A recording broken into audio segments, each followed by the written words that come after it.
जय बृहस्पति देव। श्री बृहस्पतिवार व्रत कथा।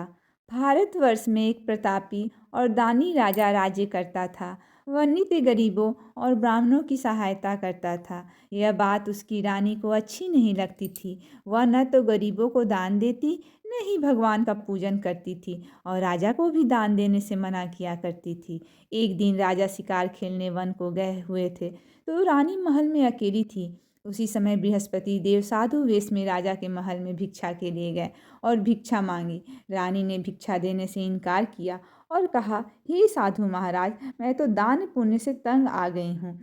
मेरा पति सारा धन लुटाते रहते हैं। मेरी इच्छा है कि हमारा धन नष्ट हो जाए, फिर न रहेगा बांस न बजेगी बांसुरी।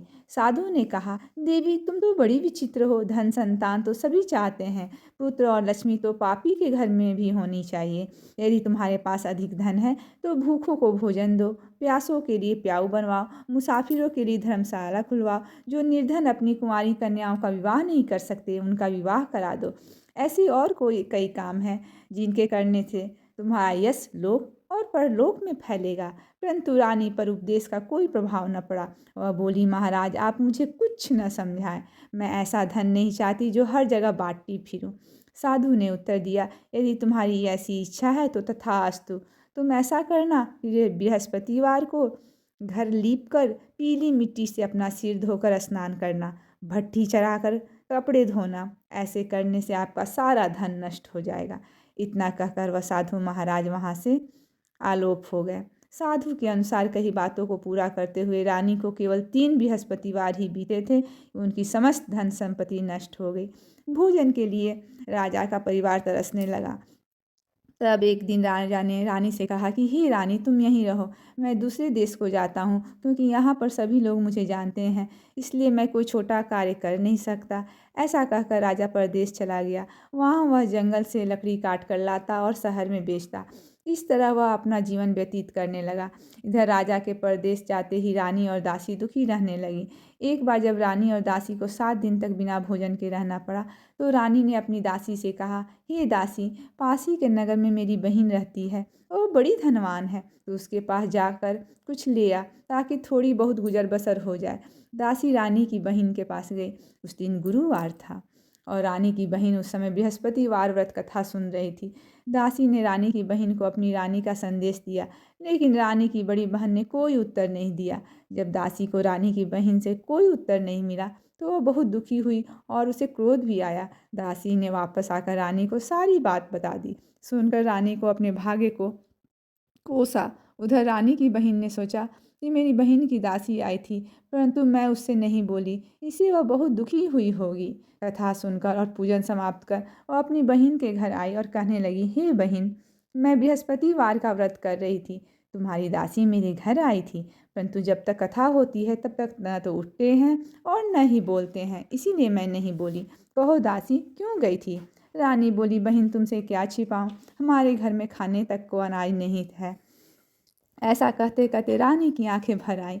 उसने दासी समेत पिछले 7 दिनों से भूखे रहने तक की बात अपनी बहन को विस्तार पूर्वक सुना दी। रानी की बहन बोली, देखो बहन, भगवान बृहस्पति देव सबकी मनोकामना को पूर्ण करते हैं। देखो शायद तुम्हारे घर में अनाज रखा हो। पहले तो रानी को विश्वास नहीं हुआ, पर बहन के आग्रह करने पर उसने अपनी दासी को अंदर भेजा तो उसे सचमुच अनाज से भरा एक घड़ा मिला। यह देखकर दासी को बड़ी हैरानी हुई। दासी रानी से कहने लगी, हे रानी, जब हमको भोजन नहीं मिलता तो हम व्रत ही तो करते हैं, इसलिए क्यों न इससे इनसे व्रत और कथा की विधि पूछ ली जाए ताकि हम भी व्रत कर सकें। तब रानी ने अपनी बहन के बृहस्पतिवार व्रत के बारे में पूछा। उसकी बहन ने बताया, बृहस्पतिवार के व्रत में चने की दाल और मुनक्का से विष्णु भगवान का केले की जड़ में पूजन करें तथा दीपक जलाएं, व्रत कथा सुनें और पीला भोजन ही करें। इससे बृहस्पति देव प्रसन्न होते हैं। व्रत और पूजन विधि बताकर रानी की बहन अपने घर को लौट आई। 7 दिन के बाद जब गुरुवार आया तो रानी और दासी ने व्रत रखा। घुड़साल में जाकर चना और गुड़ लेकर आई, फिर उससे केले की जड़ तथा विष्णु भगवान का पूजन किया। अब पीला भोजन कहाँ से आया, इस बात को लेकर दोनों बहुत दुखी थे। चूँकि उन्होंने व्रत रखा था इसलिए बृहस्पति देव उनसे प्रसन्न थे, इसलिए वे एक साधारण व्यक्ति का रूप धारण कर 2 थालों में सुंदर पीला भोजन दासी को दे गए। भोजन पाकर दासी प्रसन्न हुई और फिर रानी के साथ मिलकर भोजन ग्रहण किया।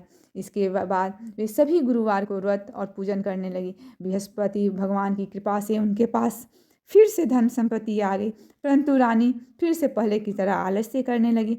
तब दासी बोली, देखो रानी, तुम पहले भी इस प्रकार आलस करती थी, तुम्हें धन रखने में कष्ट होता था, इस कारण सभी धन नष्ट हो गया, और जब भगवान बृहस्पति की कृपा से धन मिला है तो तुम्हें फिर से आलस्य होता है।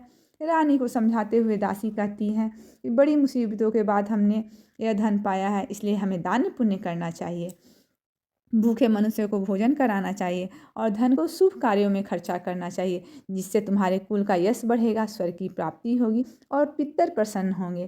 दासी की बात मानकर रानी अपनी धन शुभ कार्यों में खर्च करने लगी, जिससे पूरे नगर में उसका यश फैलने लगा। एक दिन राजा दुखी होकर जंगल में एक पेड़ के नीचे आसन जमा कर बैठ गया। वह अपनी दशा को याद करके व्याकुल होने लगा। बृहस्पतिवार का दिन था। एकाएक उसने देखा कि निर्जन वन में एक साधु प्रकट हुए। वह साधु वेश में स्वयं बृहस्पति देवता थे। लकड़हारे के सामने जाकर बोले, हे लकड़हारे, इस सुनसान जंगल में तू चिंतामग्न क्यों बैठा है? लकड़हारे ने दोनों हाथ जोड़कर प्रणाम किया और उत्तर दिया, महात्मा जी, आप सब कुछ जानते हैं, मैं क्या कहूँ। यह कहकर रोने लगा और साधु को अपनी आत्मकथा सुनाई। महात्मा जी ने कहा, तुम्हारी स्त्री ने बृहस्पति के दिन बृहस्पति भगवान का निरादर किया है, जिसके कारण रुष्ट होकर उन्होंने तुम्हारी यह दशा कर दी है। अब तुम चिंता को दूर करके मेरे कहने पर चलो तो तुम्हारे सब कष्ट दूर हो जाएंगे और भगवान पहले से भी अधिक संपत्ति दे देंगे। तुम बृहस्पतिवार के दिन कथा किया करो, 2 पैसे के चने मुनक्का लाकर उनका प्रसाद बनाओ और शुद्ध जल से लोटे में शक्कर मिलाकर अमृत तैयार करो। कथा के पश्चात अपने सारे परिवार और सुनने वाले प्रेमियों में अमृत व प्रसाद बांटकर आप भी ग्रहण करो। ऐसा करने से भगवान तुम्हारी सब मनोकामनाएं पूर्ण कर देंगे। साधु के ऐसे वचन सुनकर लकड़हारा बोला, हे प्रभु, मुझे लकड़ी बेचकर इतना पैसा नहीं मिलता जिससे भोजन के उपरांत कुछ बचा सकूं। मैंने रात्रि में अपनी स्त्री को व्याकुल देखा है, मेरे पास कुछ भी नहीं जिससे मैं उसकी खबर मंगा सकूं। साधु ने कहा, हे लकड़हारे, तुम किस बात की चिंता मत किया करो। बृहस्पति के दिन तुम रोजाना की तरह लकड़ियाँ लेकर शहर को जाओ, तुमको रोज से दुगुना धन प्राप्त होगा, जिससे तुम भली भांति भोजन कर लोगे तथा बृहस्पति देव की पूजा का सामान भी आ जाएगा। इतना कहकर साधु अंतर ध्यान हो गए। धीरे धीरे समय व्यतीत होने लगा पर फिर वही बृहस्पतिवार का दिन आ गया। लकड़हारा जंगल में लकड़ी काटकर किसी शहर में बेचने गया। उसे उस दिन और दिन से अधिक पैसा मिला। राजा ने गुड़ चना आदि ले आकर गुरुवार का व्रत किया। उस दिन से उसके सभी क्लेश दूर हुए, परंतु जब दोबारा गुरुवार का दिन आया तो बृहस्पति का वार का व्रत करना ही भूल गया। इस कारण बृहस्पति भगवान नाराज हो गए। उस दिन उस नगर के राजा ने विशाल यज्ञ का आयोजन किया तथा शहर में यह घोषणा करा दी कि कोई भी मनुष्य अपने घर में भोजन न बनावे, न आग जलावे, समस्त जनता मेरे यहाँ भोजन करने आवे। इस आज्ञा को जो न मानेगा उसे फांसी की सजा दी जाएगी। इस तरह की घोषणा संपूर्ण नगर में करवा दी गई। राजा की आज्ञा अनुसार शहर के सभी लोग भोजन करने गए, लेकिन लकड़हारा कुछ देर से पहुंचा, इसलिए राजा को अपने साथ घर लिवा ले आया और ले जाकर भोजन करा रहे थे तो रानी की दृष्टि उस खूंटी पर पड़ी जिस पर उसका हार लटका हुआ था। वह वहाँ पर दिखाई नहीं दिया। रानी ने निश्चय किया कि मेरा हार इस मनुष्य ने, लकड़हारे ने ही चुरा लिया है। उसी समय सिपाहियों को बुलाकर उसको कारागार में डलवा दिया। जब लकड़हारा कारागार में पड़ गया और बहुत दुखी होकर विचार करने लगा, न जाने कौन से पूर्व जन्म के कर्म में मुझे यह दुख प्राप्त हुआ है, और उसी साधु को याद करने लगा कि जंगल में जो मिला था। उसी समय तत्काल बृहस्पति देव साधु के रूप में प्रकट हुए और उसकी दशा को देखकर कहने लगे, अरे मूर्ख, तूने बृहस्पति देव की कथा नहीं करी, इस कारण तुझे दुख प्राप्त हुआ है। अब चिंता मत कर, बृहस्पतिवार के दिन कारागार के दरवाजे पर 4 पैसे पड़े मिलेंगे, उनसे तू बृहस्पति देव की पूजा करना, तेरे सभी कष्ट दूर हो जाएंगे। बृहस्पति के दिन उसे 4 पैसे मिले। लकड़हारे ने कथा कही। उसी रात्रि को बृहस्पति देव ने उस नगर के राजा को स्वप्न में कहा, हे राजा, तुमने जिस आदमी को कारागार में बंद कर दिया वह निर्दोष है, वह राजा है, उसे छोड़ देना। रानी की हार उसी खूंटी पर लटका है। अगर तू ऐसा नहीं करेगा तो मैं तेरे राज्य को नष्ट कर दूंगा। इस तरह रात्रि के स्वप्न को देखकर राजा प्रातःकाल उठा और खूंटी पर हार देखकर लकड़हारे को बुलाकर क्षमा मांगी तथा लकड़हारे को योग्य सुंदर वस्त्र आभूषण देकर विदा कर दिया। बृहस्पति देव की आज्ञा अनुसार लकड़हारा अपने नगर को चल दिया। राजा जब अपने नगर के निकट पहुंचा तो उसे बड़ा आश्चर्य हुआ। नगर में पहले से अधिक बाग, तालाब, कुएं, धर्मशाला, मंदिर आदि बन गई है। राजा ने पूछा, यह किसका बाग है और धर्मशाला है? तब नगर के सब लोग कहने लगे, यह सब रानी और बांदी के हैं। तो राजा को आश्चर्य हुआ और गुस्सा भी आया। जब रानी ने यह खबर सुनी कि राजा आ रहे हैं तो उन्होंने बांदी से कहा कि हे दासी, देख राजा हमको कितनी बुरी हालत में छोड़ गए थे। हमारी ऐसी हालत देखकर वह लौट न जाए, इसलिए तू दरवाजे पर खड़ी हो जा। आज्ञा अनुसार दासी दरवाजे पर खड़ी हो गई। राजा आए तो उन्हें अपने साथ लिवा लाए। तब राजा ने क्रोध करके अपनी रानी से पूछा, यह धन तुम्हें कैसे प्राप्त हुआ है? तब उन्होंने कहा, हमें यह सब धन बृहस्पति देव की इस व्रत के प्रभाव से प्राप्त हुआ है। राजा ने निश्चय किया कि 7 रोज बाद तो सभी बृहस्पति देव का पूजन करते हैं, परंतु मैं प्रतिदिन दिन में 3 बार कहानी तथा रोज व्रत किया करूँगा। हर समय राजा के दुपट्टे में चने की दाल बंधी रहती थी तथा दिन में 3 बार कहानी कहता। एक रोज राजा ने विचार किया कि चलो अपनी बहन के यहाँ हो आवें। इस तरह निश्चय कर घोड़ा पर सवार होकर अपनी बहन को यहाँ मिलने चला गया। मार्ग में उसने देखा कि कुछ आदमी एक मुर्दे को लिए जा रहे हैं। उन्हें रोककर राजा कहने लगा, अरे भाइयों, मेरे बृहस्पति देव की कथा सुन लो। वे बोले, लो हमारा तो आदमी मर गया, इनको अपनी कथा की पड़ी है। परंतु कुछ आदमी बोले, अच्छा कहो, हम तुम्हारी कथा भी सुनेंगे। राजा ने दाल निकाली और जब कथा आधी हुई कि मुर्दा हिलने लग गया। जब कथा समाप्त हुई तो राम राम कहकर मनुष्य उठकर खड़ा हो गया। आगे मार्ग में उसने एक किसान खेत में हल चलाता मिला। राजा ने उसे देख और उससे बोला, अरे भैया, तुम मेरी बृहस्पतिवार की कथा सुन लो। किसान बोला, जब तक मैं तेरी कथा सुनूंगा तब तक 4 हरैया जोत लूँगा। जा अपनी कथा किसी और को सुनाना। इस तरह राजा आगे चलने लगा। राजा के हट्टे ही बैल पर छाड़ खा कर गिर गए तथा किसान के पेट में बड़ी जोर का दर्द होने लगा। उस समय उसकी माँ रोटी लेकर आई। उसने जब यह देखा तो अपने पुत्र से सब हाल पूछा और बेटे ने सभी हाल कह दिया। तो उसकी माता ने दौड़ी दौड़ी उस घुड़सवार के पास गई और उससे बोली कि मैं तेरी कथा सुनूंगी, तू अपनी कथा मेरे खेत पर चलकर ही कहना। राजा ने बुढ़िया के खेत पर जाकर कथा कही, जिसके सुनते ही वह बैल उठ गया तथा किसान के पेट का दर्द भी बंद हो गया। राजा अपनी बहन के घर पहुंचा। बहन ने भाई की खूब मेहमानी की। दूसरे रोज राजा प्रातःकाल जगा तो वह देखा कि सब लोग भोजन कर रहे हैं। राजा ने अपनी बहन से कहा, ऐसा कोई मनुष्य है जिसने भोजन नहीं किया हो? मेरी बृहस्पतिवार की कथा सुन ले। बहन बोली, हे भैया, यह देश ऐसा है कि पहले यहाँ लोग भोजन करते हैं, बाद में अन्य काम करते हैं। अगर कोई पड़ोस में हो तो देख आओ। वह ऐसा कहकर देखने चली गई, परंतु उसे कोई ऐसा व्यक्ति नहीं मिला जिसने भोजन न किया हो। अतः वह एक कुम्हार के घर गई जिसका लड़का बीमार था। उसे मालूम हुआ कि उनके यहाँ 3 रोज से किसी ने भोजन नहीं किया है। रानी ने अपनी भाई की कथा सुनने के लिए कुम्हार से कहा। वह तैयार हो गया। राजा ने जाकर बृहस्पतिवार की कथा कही, जिसको सुनकर उसका लड़का ठीक हो गया। अब तो राजा की प्रशंसा होने लगी। एक रोज राजा ने अपनी बहन से कहा, हे बहन, हम अपने घर को जाएंगे, तुम भी तैयार हो जाओ। राजा की बहन ने अपनी सास से कहा। सास ने कहा, हाँ चली जा, परंतु अपने लड़कों को मत ले जा, क्योंकि तेरे भाई के कोई औलाद नहीं है। बहन ने अपने भैया से कहा, हे भैया, मैं तो चलूंगी पर कोई बालक नहीं जाएगा। राजा बोल रहा, जब कोई बालक ही नहीं चलेगा तब तुम ही क्या करोगी? बड़े दुखी मन से राजा अपने नगर को लौट आया। राजा ने अपनी रानी से कहा, हम निर्वंशी हैं, हमारा मुंह देखने का धर्म नहीं है और कुछ भोजन आदि नहीं किया। रानी बोली, हे प्रभु, बृहस्पति देव ने हमें सब कुछ दिया है, वह हमें औलाद अवश्य देंगे। उसी रात को बृहस्पति देव ने राजा के से स्वप्न में कहा, हे राजा, उठ, सभी सोच त्याग दे, तेरी रानी गर्भ से है। राजा की यह बात सुनकर बड़ी खुशी हुई। 9वें महीने में उसके गर्भ से एक सुंदर पुत्र पैदा हुआ।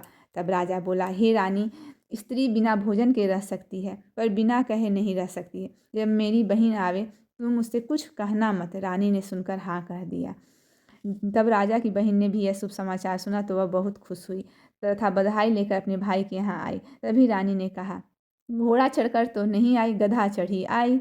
राजा की बहन बोली, भाभी, मैं इस प्रकार न कहती तो तुम्हें औलाद कैसे मिलती?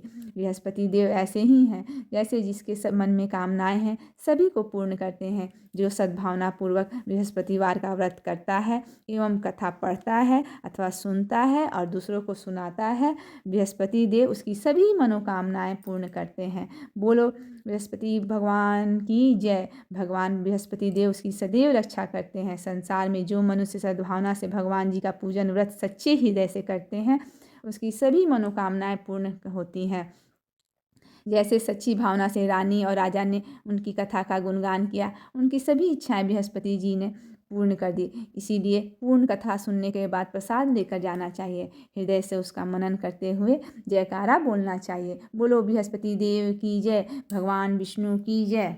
प्राचीन काल में एक ब्राह्मण रहता था। वह बहुत निर्धन था। उसके कोई संतान नहीं थी। उसकी स्त्री बहुत मलिनता के साथ रहती थी। वह स्नान न करती, किसी देवता का पूजन न करती।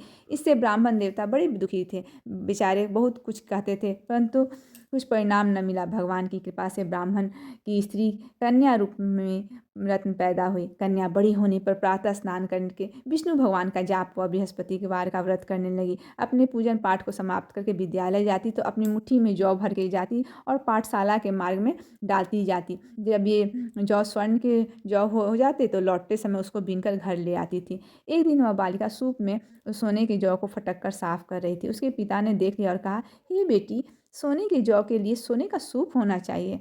दूसरे दिन बृहस्पतिवार था। इस कन्या ने व्रत रखा और बृहस्पति देव से प्रार्थना करके कहा, मैंने आपकी पूजा सच्चे मन से की हो तो मेरे लिए सोने का सूप दे दो।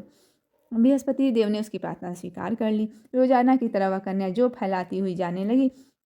तब लौटकर जौ बीन रही थी तो बृहस्पति देव की कृपा से सोने का सूप मिला। उसे वह घर ले आई और उसमें जौ साफ करने लगी, परंतु उसकी माँ का वही ढंग रहा। एक दिन की बात है, वह कन्या सोने के सूप में जौ साफ कर रही थी। उस समय उस शहर का राजपुत्र वहाँ से होकर निकला। इस कन्या के रूप और कार्य को देखकर मोहित हो गया और अपने घर आकर भोजन तथा जल त्याग कर उदास होकर लौट गया। राजा को इस बात का पता लगा। अपने प्रधानमंत्री के साथ उसके पास गए और बोले, हे बेटा, तुम्हें किस बात का कष्ट है? किसी ने अपमान किया है? किस कारण से तुम दुखी हो? उसके अपने पिता की राजकुमार ने बातें सुनी और बोला, मुझे आपकी कृपा से किसी बात का दुखी नहीं है।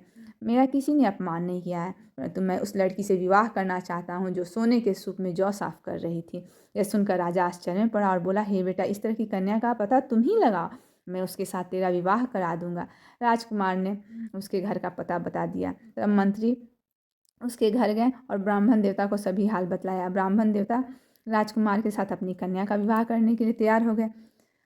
फिर विधि विधान के अनुसार ब्राह्मण की कन्या का विवाह राजकुमार के साथ हो गया। कन्या के घर जाते ही पहले की भांति उस ब्राह्मण देवता के घर में गरीबी का निवास हो गया।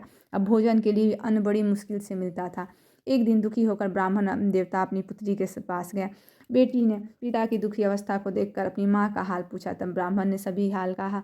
कन्या ने बहुत सा धन देकर अपने पिता को विदा कर दिया। इस तरह ब्राह्मण का कुछ समय सुखपूर्वक व्यतीत हुआ। कुछ दिन बाद फिर वही हाल हो गया। ब्राह्मण फिर अपनी कन्या के यहाँ गया और सारा हाल कहा। तो वह बोली, हे पिताजी, आप माता जी को यहाँ ले आओ, मैं उसे विधि बता दूंगी जिससे गरीबी दूर हो जाएगी। वह ब्राह्मण देवता अपनी स्त्री को साथ लेकर पहुँचे तो अपनी माँ को समझाने लगी, हे माँ, तुम प्रातःकाल प्रथम स्नान आदि करके विष्णु भगवान का पूजा करो तो सब दरिद्रता दूर हो जाएगी। परंतु उसकी माँ ने एक बात नहीं मानी। प्रातःकाल उठकर अपनी पुत्री के बच्चे को वो जो जूठन था वह खा ली। इससे उसकी पुत्री को भी बहुत गुस्सा आया और एक रात को कोठरी में सभी सामान निकाल लिया और अपनी माँ को उसमें बंद कर दिया। प्रातःकाल उसे निकाला, स्नान आदि करा के पाठ करवाया तो उसकी माँ की बुद्धि ठीक हो गई और प्रत्येक बृहस्पतिवार को व्रत करने लगी। इस व्रत के प्रभाव से उसके माँ बाप भी धनवान और पुत्रवान हो गए और बृहस्पति जी के प्रभाव से इस लोक के सुख भोग कर स्वर्ग को प्राप्त हुए। अंत में आरती जरूर करनी चाहिए बृहस्पति देव की। ओम जय बृहस्पति देवा, जय बृहस्पति देवा, छिन छिन भोग लगाऊं, छिन छिन भोग लगाऊं, कदली फल मेवा। ओम जय बृहस्पति देवा, तुम पूरन परमात्मा, तुम अंतर्यामी, जगत पिता जगदीश्वर, तुम सबकी स्वामी। ओम जय बृहस्पति देवा, चरणामृत निज निर्मल, सब पातक हरता, सकल मनोरथ दायक, कृपा करो भरता। ओम जय बृहस्पति देवा, तन मन धन अर्पण कर, जो जन शरण पड़े, प्रभु प्रकट तब आकर, होकर द्वारे। ओम जय बृहस्पति देवा, दीन दयाल दयानिधि, भक्तन हितकारी, पाप दोष सब हरता, भव बंधन हारी। ओम जय बृहस्पति देवा, सकल मनोरथ दायक, सब संशय तारो, विषय विकार मिटाओ, संतन सुखकारी। ओम जय बृहस्पति देवा, जय बृहस्पति देवा। जो कोई आरती तेरी प्रेम सहित गावे, ज्येष्ठानंद बंद सो सो निश्चय ही पावे। ओम जय बृहस्पति देवा। बोलो श्री प्रेम से जय बृहस्पति भगवान की जय, विष्णु भगवान की जय।